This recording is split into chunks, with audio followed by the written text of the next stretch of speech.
কি অবস্থা সবার, কেমন আছেন? আচ্ছা, আপনাদের হাতে বই যেটা আছে আমি কি আপনাদের কিনতে বলছিলাম নাকি? আমি কিন্তু কি বলি নাই, বই কিনতে কি বলি নাই নাকি?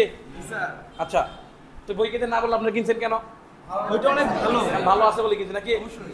কারণ যেটা ভালো জিনিস যেটা আছে ওটা কি বলতে হয় না যে আমার বইটা কি কিনেন বা না কিনেন নাকি? অবশ্যই। কারণ যদি ভালো থাকে, মান যদি ভালো থাকে, এটা কি আসবে? এমনি আসবে। আর বর্তমান শিক্ষার্থীরা এরকম না যে কি করতে হবে, যে একটা বুক লিস্ট দিয়ে দিব, ওইটা দেখে দেখে কি করবে, শিক্ষার্থীরা বই কিনবে নাকি? তো তার মানে কি, যেটা যদি ভালো হয় এটা কি আসবে? এমনি আসবে নাকি? আমরা বাংলা ব্যাকরণ পারি কি পারি না?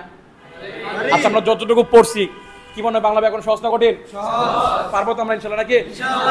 তো চিন্তার কোনো কি নাই, একটু আস্তে চিন্তার কোনো কারণ নাই। রাজশাহী স্যার মরে নাই নাকি? আচ্ছা, আমরা যদি গতানুগতিক ভাবে ব্যাকরণগুলো পড়ি বইয়ের মধ্যে যেভাবে আছে, তাহলে কি করতে হবে? প্রতিনিয়ত কি করতে হইব? নাকি? আমরা গতানুগতিক না পড়ে আমরা কি করবো? ভিন্নাঙ্গে বলবো। আমাদের বেস্ট নাম্বার কত জানি? এটা 78 কি 78 জানি? লিথিয়াম 78। ইসিএস কত সাল? ভর্তি হয়েছেন কত সাল? 2023 সালে নাকি? 24 চলছে, কিছুদিনের মধ্যে শেষ হয়ে যাবে আমরা নাকি?